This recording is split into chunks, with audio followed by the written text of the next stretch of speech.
Ma'asyiral muslimin wal muslimat rahimani wa rahimakumullah. Kita tahu bahwa dikatakan sahur karena sahur itu adalah waktu dari sepertiga malam akhir. Makanya ada sahur, ada as-sahir. Sahir itu artinya akhir daripada malam sebelum subuh. Makanya waktu-waktu sahur itu ya di waktu sahir tadi, di waktu-waktu mendekati fajar. Di dalam surah Al-Baqarah 187 Allah katakan, wa kulu washrabu hatta yatabayyana lakumul khaytul abyad minal khaytil aswadi minal fajri. Dan makan minumlah kalian hingga jelas bagimu benang putih dari benang hitam. Ketika ayat ini turun, para sahabat salah paham, sehingga mereka pun meletakkan dua benang, satu benang putih, satu benang hitam sambil makan sahur.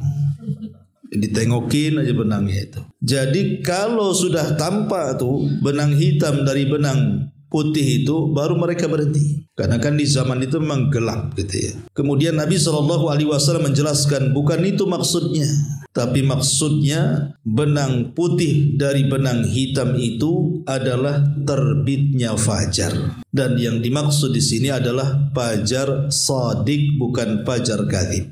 Ma'asyiral muslimin yang dimuliakan Allah Subhanahu wa taala, ada sebuah hadis yang menjelaskan tentang pentingnya kita ini makan sahur. Di antaranya adalah hadis yang dikeluarkan oleh Imam Bukhari dan yang lainnya. Nabi SAW mengatakan, tasahharu fa inna fis sahuri barakah. Makanlah sahur, karena sesungguhnya di balik makan sahur itu terdapat berkah. Apa maksudnya terdapat berkah di sini? Ada yang mengartikan pertama, karena orang yang makan sahur itu berpahala. Jadi kalau kita bangun di sepertiga malam, kemudian kita makan sahur dalam rangka niat puasa, maka sahur kita berpahala. Bayangkan makan saja dapat pahala. Kan rugi kalau sudah makan kemudian ditinggalkan, berarti tidak dapat pahala. Ini yang pertama. Kenapa sahur disebut barakah? Karena setiap suapan makan sahur itu bernilai pahala. Yang kedua, sahur disebut berkah itu karena dengan sahur itu meringankan beban orang yang puasa. Coba ibu bapak bayangkan kalau seandainya orang tidak makan sahur, itu akan mempengaruhi kepada puasanya itu. Boleh jadi belum separuh hari saja sudah lemas. Boleh jadi belum separuh hari saja sudah terasa lapar ataupun dahaganya. Maka dengan adanya sahur terdoronglah kita ini minimalnya dari awal sampai tengah puasa itu kita kuat. Biasanya kalau sudah jam 3 ke atas tuh mulai cacingnya teriak gitu ya. Mulai kemudian juga lehernya kecekik, haus ya. Mulai perutnya kelilit gitu ya, lapar, itu udah biasa tuh. Tapi kan separuh lebih terbantu dengan sahur itu. Makanya kenapa di permulaan puasa, di permulaan puasa itu batas orang tidak boleh makan, tidak boleh minum, tidak boleh melakukan hubungan suami istri itu ketika tidur. Jadi kalau seandainya seseorang tertidur di jam 8, kemudian bangun jam 10 malam, berarti setelah bangun tidak boleh makan lagi, tidak boleh minum lagi, bahkan tidak boleh melakukan hubungan suami istri. Itu permulaan puasa.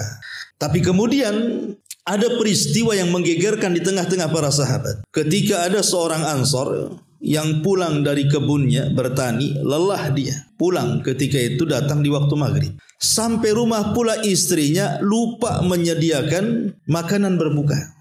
Sehingga kemudian istrinya meminta kepada suaminya yang Ansar ini untuk menunggu sebentar, dia akan mencari makanan keluar.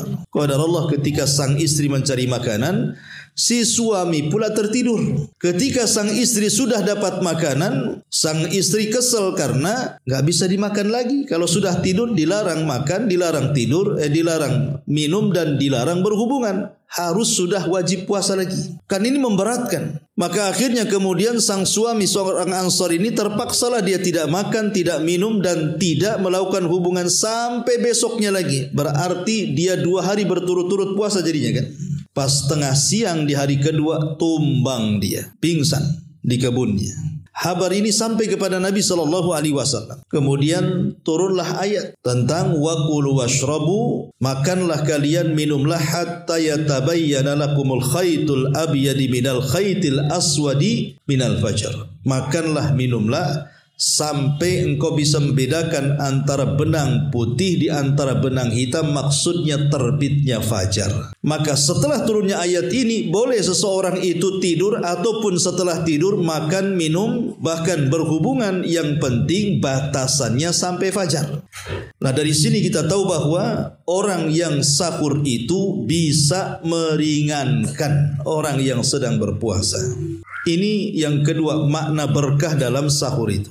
Makna yang ketiga, bahwa tasahharu fa inna fi sahurikum barakah. Makanlah sahur karena di balik makan sahur itu terdapat berkah. Karena di waktu sahur kita dibangunkan oleh Allah Subhanahu wa taala dan diberikan kesempatan untuk melakukan banyak hal ibadah mulia di sepertiga malam akhir. Kan ada 5 ibadah yang sangat dianjurkan dilakukan di sepertiga malam akhir itu. Pertama, zikir. Yang kedua, berwudu kemudian salat. Yang ketiga, seseorang membaca Al-Quran. Kemudian yang keempat, seseorang berdoa. Dan yang kelima, makan sahur. Ini di bulan Ramadan, jangan ditinggalkan 5 perkara ini. Pertama, zikir. Ketika kita selepas bangun tidur, apa yang kita ucapkan? Alhamdulillahilladzi ahyana ba'dama amatana wa ilaihin nusyur. Tadi suruh berzikir, memuji kepada Allah yang telah memberikan usia yang panjang kepada kita. Betapa banyak orang yang tidur tak bangun lagi. Ya, karena tidur itu saudara kematian. Maka ketika Allah bangunkan kita dari kematian kita, bersyukurlah kepada Allah. Artinya kita masih diberikan kesempatan untuk beramal saleh. Dan bagi orang-orang yang berbuat jahat diberikan kesempatan untuk tobat. Dan bagi orang-orang yang baik diberikan kesempatan untuk menambah amal. Berzikir kepada Allah, bersyukur kalau kita dibangunkan. Yang kedua, ambil wudu kemudian salat. Itulah yang disebut dengan tahajud. Ustaz, saya sudah tarawih, tidak ada masalah. Syekh bin Baz rahimahullah ta'ala ditanya, bolehkah seseorang melaksanakan tahajud setelah melaksanakan tarawih? Memang kita tidak menafikan ada yang mengatakan bahwa kalau orang sudah tarawih tidak perlu tahajud, seperti fatwa Syekh Albani. Syekh Albani rahimahullah ta'ala mengatakan kalau orang sudah tarawih tidak perlu tahajud lagi. Tapi Syekh bin Baz rahimahullah ta'ala mengatakan boleh, karena asal solat malam itu masna 2 rakaat salam 2 rakaat salam. Dan itu pendapat yang kuat wallahu alam bahwa boleh seseorang tahajud. Makanya di sepertiga malam akhir itu, di 10 akhir Ramadan ada tarawih, ada qiyamul lail. Kan ada istilah dalam Islam itu, ada yang disebut qiyamul lail, ada yang disebut dengan tarawih, ada yang disebutkan tahajud. Kalau qiyamul lail ini umum, tidak mesti solat. Orang yang berwudu dikatakan qiyamul lail. Orang yang baca Quran dikatakan qiyamul lail. Orang yang berdoa dikatakan qiyamul lail. Orang yang solat tahajud tarawih dikatakan qiyamul lail. Jadi qiyamul lail itu umum. Namanya menghidupkan malam. Kan tidak mesti solat. Itu namanya qiyamul lail. Kalau tarawih itu solat yang dilakukan setelah isya. Jadi solat malam yang ditarik ke isya, itu namanya tarawih. Disebut tarawih karena ada istirahatnya. Setiap 2 rakaat istirahat, atau setiap 4 rakaat istirahat dulu, maka disebut tarawih. Berarti orang yang solat malam atau solat tarawih yang tidak ada istirahatnya, itu bukan tarawih. Seperti yang 7 menit 23 rakaat itu bukan tarawih itu. Kapan istirahatnya? Tahu-tahu selesai aja. Ya, 7 menit 23 rakaat. Tarawih itu kan ada istirahatnya. Adapun tahajud identik dengan solat malam yang dilakukan setelah tidur. Itu namanya tahajud. Jadi tidur dulu baru tahajud, itu namanya tahajud. Ya. Nah, itulah perbedaan qiyamul lail, tarawih dan tahajud tadi. Nah, jadi amalan yang kedua adalah kalau di bulan Ramadan kita bisa melakukan tarawih dan juga tahajud di sepertiga malam akhir. Dan ada hadis yang mengatakan barang siapa yang tahajud dia membaca 10 ayat dalam Quran, maka tidak dicatat baginya termasuk orang-orang yang lalai. Kalau dia mau tambah dari 10 menjadi 100 ayat, maka dia tercatat dari orang-orang yang taat kepada Allah. Kalau dari 100 dia tambah menjadi 1000 ayat, maka orang ini sudah siap dengan kematiannya karena sudah cukup bekalnya masuk surga. Kalau bisa 1000 ayat. Gimana caranya Ustaz sehingga hafal? Boleh pegang mushaf. Ya, kalau qiyamul lail boleh kita pegang mushaf. Tapi yang sudah lancar bacanya. Kalau yang enggak lancar nengok aja nanti bingung tuh enggak. Tengokin aja ini. Berdiri aja lama kan. Maksudnya yang lancar, kalau lancar kan enak gitu bacanya. Ya. Jadi itulah amalan yang pertama zikir, yang kedua wudu, yang ketiga salat. 3 amalan inilah yang kemudian menguraikan ikatan setan. Kata Rasul, setiap seseorang itu mau tidur, itu kan setan datang tuh.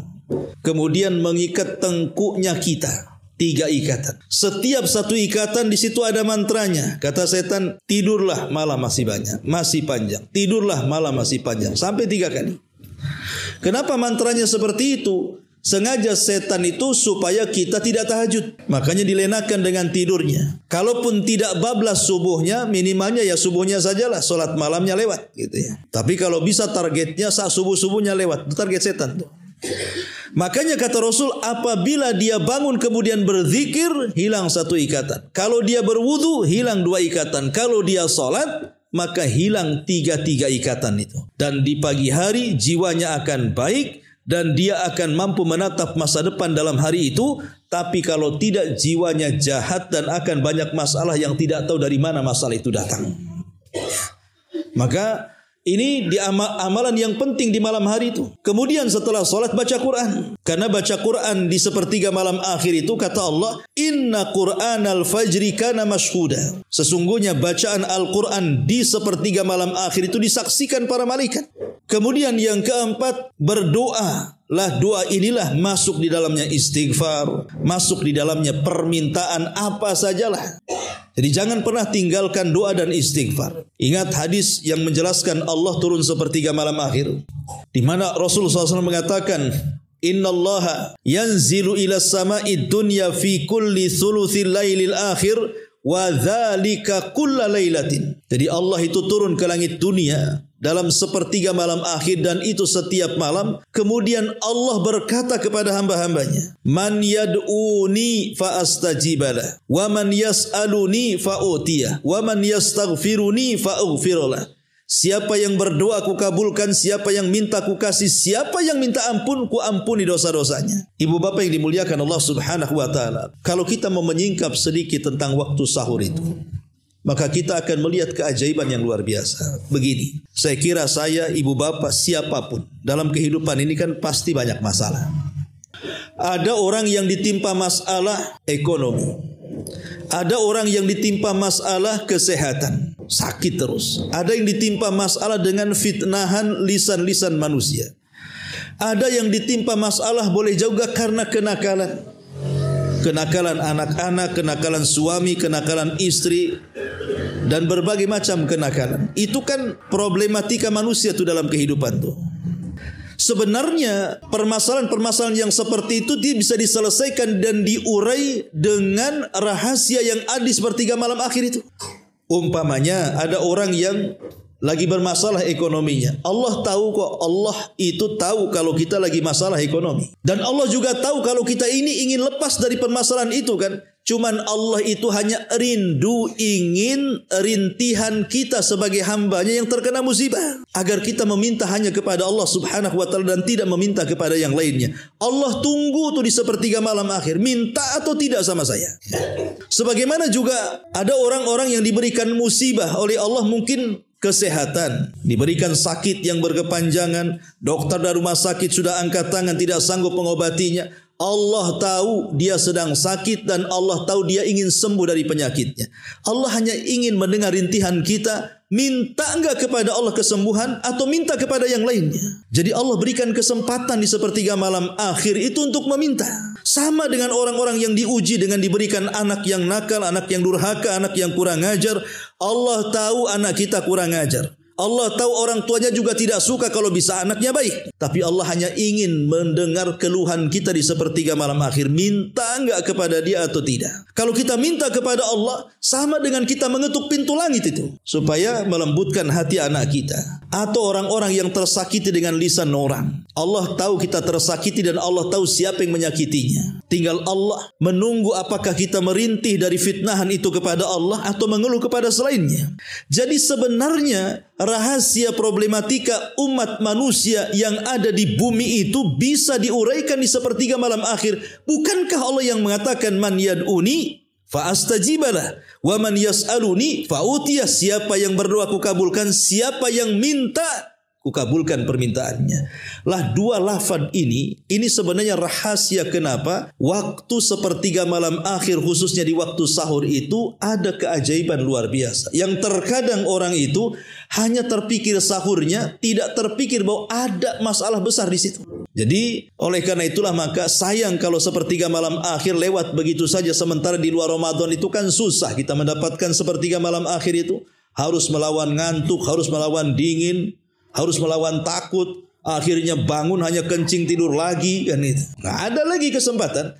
Lah Ramadan ini insya Allah semua hilang tuh. Rintangan halangan semua hilang karena harus bangun memang jam-jam segitu tuh. Semua anak kecil juga bangun, sampai orang tua bangun, semua anak-anak bangun. Nggak bangun dibangunkan obrok-obrok.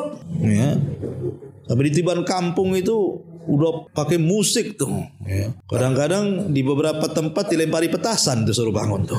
Ya, jadi di sini menunjukkan kesempatan kalau sepertiga malam akhir artinya di waktu sahur ini itulah terdapat berkah di situ ya. Apalagi di situ juga ada kesempatan kita istighfar. Istighfar itu kan bukan hanya sekedar memintakan ampun akan dosa-dosa kita, lebih daripada itu kan meminta agar aib kita ditutupi. Jadi kalau kita mengatakan astaghfirullahaladzim, ya Allah, aku memintakan ampun kepadamu akan dosa-dosaku. Maksudnya istighfar di sini dua permintaannya. Pertama agar dosa-dosa kita diampuni dan tidak diazab pada hari kiamat. Yang kedua agar aib-aib kita ditutupi sehingga tidak ada yang tahu kecuali Allah saja. Karena mulianya kita itu karena aib kita ditutup saja. Coba kalau aib kita dibongkar, tak mungkin Anda ngaji sama saya dan pun nggak mungkin juga saya mau hadir di sini. Kalau setiap aib kita dibongkar, tapi Allah Maha As-Sitrun, Maha Sitir, Maha penutup aib manusia sehingga kita masih dimuliakan. Lah inilah yang kemudian kata Rasul tasahharu fa inna fi sahurikum barakah. Sahurlah kalian karena dimakan sahur ada berkah. Lah salah satu keberkahannya kita dibangunkan di jam-jam yang sangat istimewa di mana kita diberikan kesempatan untuk melakukan 5 ibadah yang mulia ini. Ini yang ketiga, makna barakah dalam hadis tadi. Makna yang ketiga, makna yang keempat, tasahharu fa inna fi sahurikum barakah. Ini dinukilkan oleh Hafidz Ibnu Hajar Al-Asqalani dalam kitab Fathul Bari. Ya. Maksudnya berkah di sini dari semua arah. Lah salah satunya juga kata beliau menambahkan dari yang tiga adalah sahur ini dalam rangka menyelisihi orang-orang kafir. Jadi supaya puasa kita beda dengan puasa ahli kitab, puasa kita beda dengan puasa Yahudi ataupun Nasrani, makan sahur. Itulah yang membedakan antara puasa kita dengan mereka. Karena pada awalnya tadi ketika saya menjelaskan tentang ada orang Ansor ketiduran akhirnya tidak boleh makan, tidak boleh minum, tidak boleh hubungan, kemudian pingsan di siang hari. Permulaan pensyariatan puasa itu Rasul ingin menyamakan bagaimana cara puasa kita dengan mereka ahli kitab. Itu pada awalnya. Jadi pada awal pensyariatan itu Rasul maunya ngeplek. Sebagaimana kita diwajibkan, mereka diwajibkan, tata caranya juga ngeplek sama dengan mereka. Lah salah satunya seperti itu. Bahwa kalau orang sudah tidur tak boleh makan, tak boleh minum, tak boleh hubungan. Itu caranya ahli kitab, ditiru oleh Islam di permulaan puasa.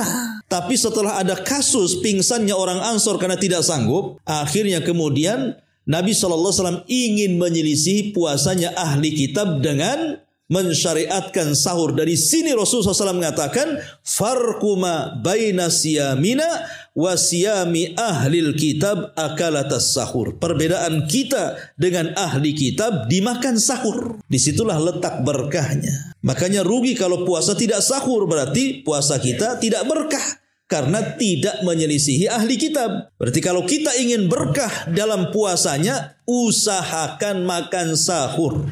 Ini diantara faedahnya. Karena dalam penyelisihan itu terdapat kejayaan. Itulah yang disabdakan Nabi SAW. La yazalun nas bi khairin ma'ajjalul fitra wa yuakhirus sahur. Manusia ini akan senantiasa atau umat ini akan senantiasa di atas kejayaan manakala mereka menyegerakan berbuka dan mengakhirkan sahur. Ya. Lalu apa hubungan makan dengan kejayaan coba? Bukankah kejayaan itu identik dengan memiliki persenjataan yang canggih, memiliki tentara yang banyak, memiliki pesawat yang luar biasa canggih teknologinya dan begitu seterusnya? Kok ini cerita makan sahur dengan kejayaan? Kok makan bisa membuat Islam jaya? Kata para ulama, bukan soal makannya, tapi soal penyelisihannya. Ketika kita punya izzah, punya kemuliaan bahwa kita harus beda dengan ahli kitab, disitulah letak kejayaannya. Tapi sebaliknya, kalau kita meniru-niru mereka, maka Islam sudah tidak jaya lagi. Bahkan boleh jadi rendah kalau semua ditiru-tiru. Dan itu yang terjadi. Kata Rasul, la tattabi'anna sanana man kana qablakum shibran bi shibrin wa dhira'an bi dhira'in hatta law dakhalu juhra dhabbin la dakhaltum. Kalian akan menyerupai tata cara umat sebelum kalian. Persis seperti mereka. Kalau mereka datang satu jengkal, kita datang satu jengkal. Kalau mereka datang satu hasta, kita buat juga satu hasta. Sampai kalau mereka masuk ke lubang biawak yang berkelok sekalipun, kita ikut di belakangnya. Lihat bagaimana Rasul menggambarkan bahwa di akhir zaman, bagaimana umat Islam meniru orang-orang kafir itu persis sepersis-persisnya. Maka disitulah hilangnya wibawa Islam. Supaya ada kejayaan Islam, maka selisihi mereka salah satunya dengan menyegerakan berbuka dan mengakhirkan sahur. Disitulah letak kejayaannya. Itulah makna daripada barakah. Tasahharu fa inna fi sahurikum barakah. Makanlah sahur karena dimakan sahur itu terdapat berkah. Ma'asyiral muslimin wal muslimat rahimani wa rahimakumullah. Baik, ada beberapa perkara yang harus diperhatikan ketika kita bicara soal makan sahur. Yang pertama yang harus diperhatikan makan sahur itu, bahwa makan sahur itu adalah perintah. Perintah dari Al-Quran dan perintah dari Nabi sallallahu alaihi wa ala alihi wasallam. Kemudian yang kedua, bahwa sahur itu terdapat keberkahan yang sudah saya jelaskan. Bahkan Rasul mengatakan al-barakatu fi thalathatin. Barakah itu ada di 3 perkara. Al-jama'atu was-sarid was-sahur. Jamaah, makanan sarid dan makanan sahur. Kemudian yang ketiga, para malaikat akan bersolawat kepada orang-orang yang makan sahur. Ingat, malaikat akan datang, kemudian bersolawat kepada orang-orang yang makan sahur. Dan solawatnya para malaikat kepada kita artinya malaikat memintakan ampun akan dosa-dosa kita. Sebagaimana Nabi SAW mengatakan, fa innallaha wa malaikatahu yusalluna alal mutasahhirin. Sesungguhnya Allah dan juga para malaikatnya akan bersolawat kepada orang-orang yang makan sahur. Subhanallah. Bukan malaikat, Allah juga bersalawat kepada kita orang-orang yang makan sahur. Kan rugi kalau orang kemudian meninggalkan sahur ini. Ini yang ketiga. Yang keempat, bahwa sebaik-baik makanan sahur adalah tamar. Kata Nabi SAW, nikmas sahur al-mu'min at-tamru. Sebaik-baik sahur seorang mukmin adalah kurma. Tamar itu beda dengan rutab. Kalau rutab itu basah, itu disunahkan ketika buka. Tapi kalau tamar itu kering, ya, itu disunahkan ketika sahur. Jadi kalau bisa kurma itu tidak lepas gitu ya, baik ketika buka ataupun ketika sahur. Ya minimal 3 butir, lebihnya ya 1 nampan nasi kan gitu ya. Yang penting kan kurmanya tidak hilang. Ya, kalau harus makan nasi ya ada kurmanya. Ya. Intinya bahwa nasi tidak ada nasi, kurma tetap ada. Merdeka kurma. Itu kalau Ramadan. Ya. Tapi kalau sudah hilang, Ramadan hilang pula si kurma itu. Ya. Yang ada kurma Jawa. Intinya bahwa di sini sebaik-baik sahurnya seorang mukmin adalah kurma. Kemudian yang selanjutnya adalah mengakhirkan sahur. Mengakhirkan sahur itu diriwayatkan dari Anas bin Malik. Jadi satu hari Zaid ibn Thabit radhiyallahu an, dia mengatakan kami makan sahur bersama Rasul. Kemudian beliau salat. Kata Anas, aku tanyakan kepada Zaid, engkau kan pernah sahur bersama Nabi. Kira-kira jarak sahurnya Nabi dengan azan subuh itu berapa? Karena kau sering makan sahur bersama Nabi wahai Zaid. Ya. Maka kata Zaid, ya aku kira-kira khamsina ayatan, seperti orang membaca 50 ayat dalam Quran. Coba praktikan ibu bapak, kan sekarang kan bulan Quran nih, ambil mushaf baca Al-Baqarah, ya, baca secara tartil ayat 1 sampai 50. Kemudian kira-kira waktunya, karena saya pernah mempraktekkan, ya, tapi bagi saya waktu saya praktekkan ayat 1 sampai 50 itu dengan tartil, ya, sekitar 20 menit kurang lebih lah. 20 menit, anggaplah 30 menit. Berarti sahurnya Nabi SAW dari azan subuh itu 30 menit tuh. Jadi 30 menit lagi mau azan, Rasul baru sahur. Berarti selesai sahur itu mendekati tengnya azan subuh. Jadi kalau seandainya subuh itu jam 5 gitu ya, Rasul mulai makan sahur itu setengah 5. Jadi kalau sudah selesai, berarti anggaplah sahurnya 20 menit, masih ada sisa beberapa menit ke azan subuh. Itu yang diajarkan Nabi SAW, mengakhirkan sahur. Tapi kan macam-macam ya orang makan itu, Bu, ya. Kan ada orang yang makan cepat, berapa detik habis 2 piring. Ada yang lambat ngunyahnya.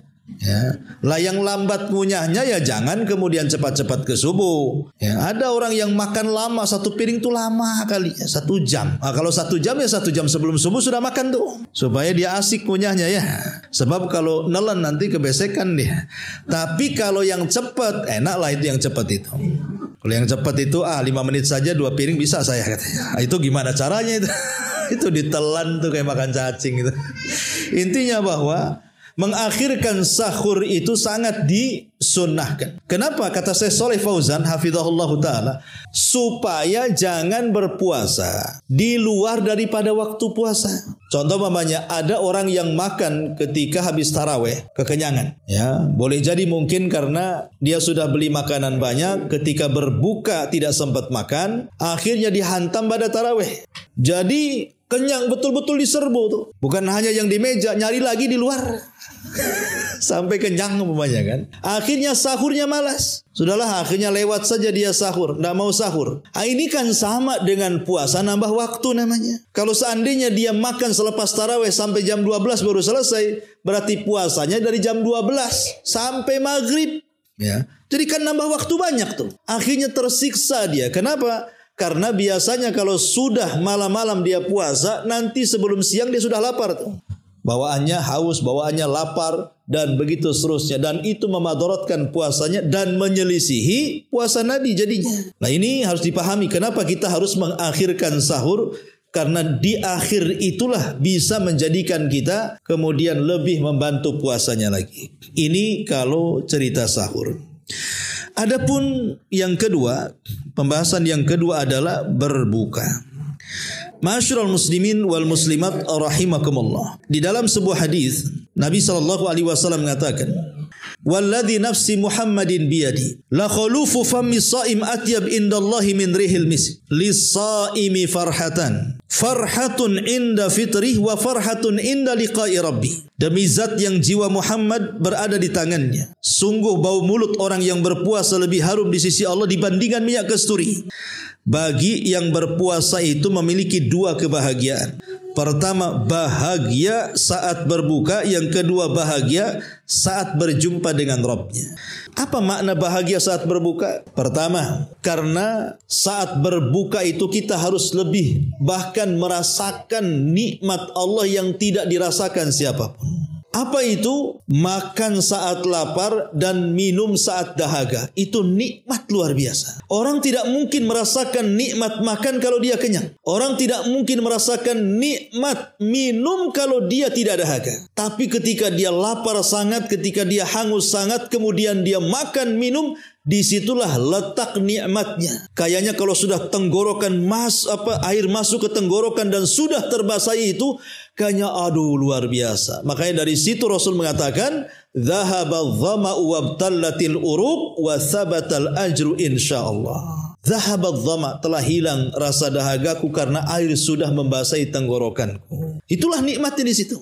Yang kedua, kata para ulama, kenapa nikmat saat berbuka? Karena disitulah ada kesempatan berdoa. Di mana Rasul mengatakan, "Salatu da'awatin mustajabah." Ada 3 kelompok yang pasti diijabah doa-doanya. Salah satunya adalah da'watul shaim inda fitri. Doanya orang yang berpuasa saat dia berbuka. Mustajab. Ya. Adapun yang kedua, bahagia sedang berjumpa dengan Allah karena dua perkara. Pertama, kenapa orang yang berpuasa bahagia saat berjumpa dengan Allah? Karena nanti puasa akan datang kepada Allah dan mengatakan, Ya Rabb, mana'tuhu ta'ama wasyaraba wasyahwah. Gara-gara aku, kata puasa, dia tahan lapar dan dahaga dan syahwatnya. Berikan syafaat kepada dia, Ya Rabb. Jadi puasa akan datang kepada kita menjadi syafaat. Yang kedua, karena puasa satu-satunya ibadah yang dipegang Allah. Sehingga ketika berjumpa dengan Allah, Allah kasih tahu inilah pahala puasamu.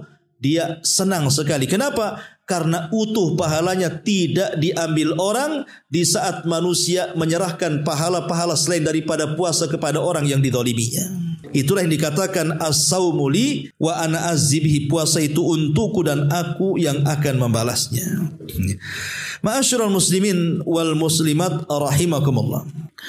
Secara singkat, adab-adab ketika berbuka, satu, memperbanyak doa. Berdasarkan hadis Anas bin Malik tadi, 3 orang yang akan diterima doanya. Salah satunya doa orang yang berpuasa. Yang kedua, sebelum makan jangan lupa baca basmalah. Semangat buka iya, tapi basmalah jangan ditinggalkan. Saking laparnya, saking hausnya ketika teng azan langsung main langsung main minum. Enggak begitu juga. Bismillah ini tetap harus dibaca. Karena itu yang menjadikan berkah sebuah makanan, sebuah minuman yang kita makan dan kita minum. Kenapa? Karena ada hadis yang mengatakan, "Idza akala ahadukum falyadhkur ismallah, fa in nasiya an yadhkur ismallah fi awwalihi falyaqul bismillah awwalahu wa akhirah." Apabila salah seorang di antara kalian makan, maka hendaklah dia menyebut nama Allah. Jika dia lupa menyebut nama Allah, di awalnya hendaklah dia mengucapkan di akhirnya bismillahi awwalahu wa akhirah. Dengan nama Allah yang awal dan yang akhir. Ustaz, saya ini tinggal suapan yang terakhir, belum baca basmalah. Baca bismillah awwalihi wa akhirih. Kalau sudah selesai makan 1 jam ya tidak perlu. Memang sengaja ibu ini meninggalkan basmalah ya. Yang ketiga, ingat doa orang yang berbuka. Baca juga. Ada sebuah hadis. Hadis ini diriwayatkan oleh Imam Abu Dawud dan hadis ini dihasankan oleh sebagian para ulama. Tadi yang dibaca oleh anak, "Dhahabadh dhama'u wabtallatil uruq wa thabatal ajru insyaallah." Telah hilang dahaga, telah basah kerongkongan, semoga ada pahala yang ditetapkan yang Allah kehendaki. Pertanyaannya, kapan berbuka? Kapan membaca doa ini? Sebelum atau setelah? Maksudnya sebelum makan dan minum atau setelah makan dan minum, kemudian kita membaca doa ini. Maka kalau lihat secara zahir doa berbuka puasa ini ya dibaca setelah membatalkan puasa. Zahirnya. Karena di sini menggunakan fi'lul madhi semua. Bentuk kata lampau telah hilang berarti hilangkan dulu baru hilang. Telah hilang berarti minum dulu baru dikatakan telah hilang. Lah kalau belum minum telah hilang, apa ini hilang kan? Belum minum kok dibilang hilang? Ya tidak mungkin secara logika. Ya, ini kan pakai bahasa fi'lul madhi, kata kerja bentuk lampau. Telah hilang berarti minum dulu baru hilang. Baru kemudian membaca dhahabadh dhama'u wabtallatil uruq wa thabatal ajru insyaallah. Wallahu alam. Jadi dibaca setelah minum minuman, baru kemudian membaca doa ini. Ada memang lafaz yang umum di masyarakat seperti Allahumma laka sumtu wa ala rizkika aftartu gitu ya. Bi rahmatika ya arhamar rahimin.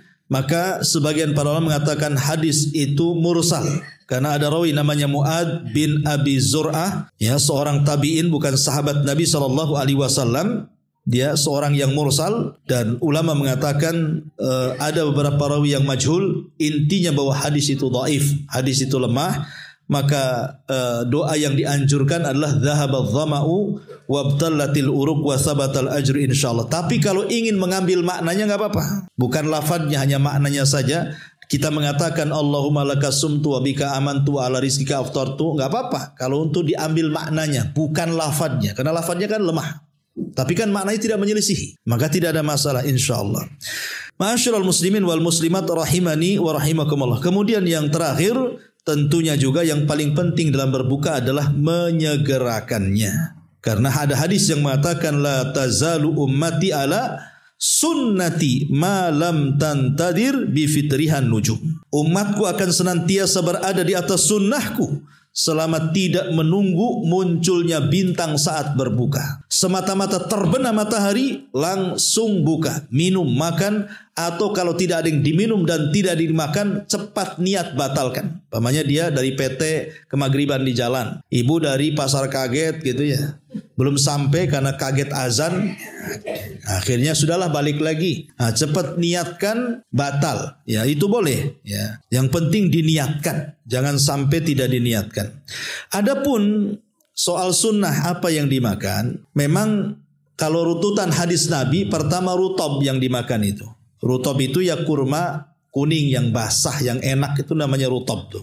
Tapi kalau tidak ada rutob, bolehlah tamar. Tamar itu ya kurma yang kering, yang umum lah. Yang dijual-jual kan kurma tamar biasanya. Ya, kalau tidak ada, ya sudahlah, teguhkan air, minimal air yang manis-manis. Karena Rasul itu suka dengan yang manis-manis seperti madu, itu Rasul suka. Tapi yang pertama kali kalau kita mau buka dan ada rutob, makan rutob. Kan makan rutob itu ibarat buah-buahan sebenarnya. Kan dalam Quran itu kalau kita melihat kenikmatan sorga, ibu bapak yang dimuliakan Allah Azza wa Jalla, selalunya Allah mendahulukan makan buah-buahan, baru makan berat, baru minum. Seperti Allah mengatakan, wa dhullilat kutufuha tadlila wa yutafu alaihim bi'aniyatin. Nah, di sini kan Allah mengatakan, dan buah-buahan di sorga itu didekatkan kepada kita cara memetiknya. Sehingga kita bisa memetik sambil duduk, bisa memetik sambil baring, bisa memetik sambil tidur. Jadi rantingnya yang dekat kepada kita, bukan kita yang dekat ke ranting. Jadi buah-buahan di sorga itu tidak seperti di bumi. Kalau di bumi itu kan harus perang tuh dengan semut rang-rangnya, dengan semut hitamnya, dengan semut merahnya. Belum lagi sudah naik, sudah kena serbu semut, tak jadi naik. Atau yang berhasil naik, rupanya buahnya jauh pula di ujung rantingnya. Banyaklah perjuangan itu. Kita ini karena beli di pasar saja, kita tidak tahu perjuangan orang naik ke atas pohon mangga kan. Tapi kalau kita melihat perjuangan orang yang manen duren, manen macam-macam lah, itu susah tuh. Tapi di sorga itu batangnya yang dekat. Ibu mau duren nih, batang duren yang dekat tinggal petik. Habis petik ada lagi itu bekas petikannya. Karena luar biasa. Ya. Jadi kemudian wa yutafu alaihim bi'aniyah. Setelah menyebutkan buah-buahan, maka akan dikelilingkan kepada mereka bejana-bejana. Ahli tafsir mengatakan apa? Maksudnya makanan-makanan berat seperti daging-daging. Baru setelah itu bicara tentang gelas-gelas yang diputarkan. Berarti cerita makan. Dan begitu tartibnya dalam Quran itu biasanya kalau cerita kenikmatan sorga yang berkaitan dengan makan, biasanya didahului dengan buah-buahan, kemudian makan berat, kemudian minum. Lah seolah-olah Nabi juga sama seperti itu. Jadi seolah-olah Nabi juga mengajarkan kan rutob itu sama dengan buah-buahan. Jadi kalau kita mendahulukan buah-buahan, rutob itu mendahulukan buah-buahan, baru kemudian makan, baru kemudian minum. Ya, maka kita telah mencontoh bagaimana Al-Quran itu menata kesehatan daripada makan. Karena saya baca artikel dan saya juga bertanya kepada dokter itu, bahwa memang buah-buahan itu di awal gitu ya. Tapi yang kebanyakan kita justru buah-buahan itu di akhir katanya. Itu apa istilahnya itu? Cuci muka ke cuci mulut tuh. Cuci mulut ya gitu ya. Padahal kan buah-buahan dulu biar bagus ususnya, baru makanan berat, baru minum. Itu konsep Quran tuh. Lah Rasul juga sama nih. Kata Nabi SAW, tamar dulu, rutob dulu. Kan itu bagian daripada buah-buahan. Tamar minum baru makan berat. Kalau kita kan enggak, tamarnya banyak. Tapi karena kadang sudah ada nasi, rawon, rendang dan yang lainnya, terlupakan tuh. Biasanya kalau sudah satu suap nasi, mau 2, 3, 4 lupa tuh kurma. Itu kebanyakan. Makanya di sini bagaimana? Karena kan kita satu hari tak makan masalahnya. Supaya lambungnya sehat mungkin seperti itu ya. Tapi yang jelas ini sunnah ya. Sunnah yang dianjurkan Nabi SAW. Intinya bahwa di sini inilah diantara makanan-makanan yang kita makan ketika berbuka, dan yang lebih daripada itu bukan hanya sekedar bicara soal bukanya, tapi ada doa yang luar biasa saat menjelang berbuka itu. Minta kepada Allah agar kita dibebaskan dari api neraka. Lah karena agungnya berbuka itu sampai orang yang ngasih makan orang berbuka saja pahalanya sama dengan orang yang berpuasa. Dan inilah sedekah yang paling afdol di bulan Ramadan adalah memberi makan orang yang sedang berpuasa. Inilah diantara kajian, tidak bisa lama-lama Bu ya. Ya, karena kasihani saya, ya karena kalau ngomong terus bisa haus ya. Jadi sampai di sini saja kita buat tanya jawab, silakan.